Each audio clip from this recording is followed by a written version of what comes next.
অতি প্রবল ঘূর্ণিঝড় মোখা আজ সন্ধ্যা নাগাদ বাংলাদেশ অতিক্রম করতে পারে। ঘূর্ণিঝড়টি অতিক্রম করার পর সোমবার ঢাকা, চট্টগ্রাম, সিলেট এবং ময়মনসিংহে ভারী বৃষ্টিপাত হতে পারে।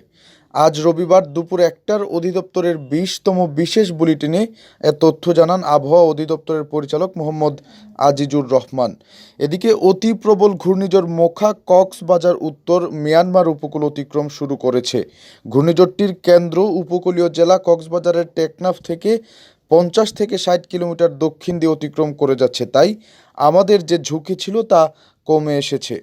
আবহাওয়া অধিদপ্তরের পরিচালক মোহাম্মদ আজিজুর রহমান বলছেন, মিয়ানমারের সিতুই অঞ্চলে দিয়ে ঝড়টি উপকূলে উঠে আসবে, ফলে কক্সবাজার টেকনাফ এলাকায় যে ঝুঁকিটা ছিল সেটি অনেকটাই কমে এসেছে। তিনি বলেন, কেন্দ্রে অতিক্রম করার সময় মোখার সর্বোচ্চ গতিবেগ থাকবে ১২০ থেকে ১৩০ কিলোমিটার, তাই ঝুঁকি কমে গেলেও সেন্ট মার্টিনের প্রভাব পড়বে।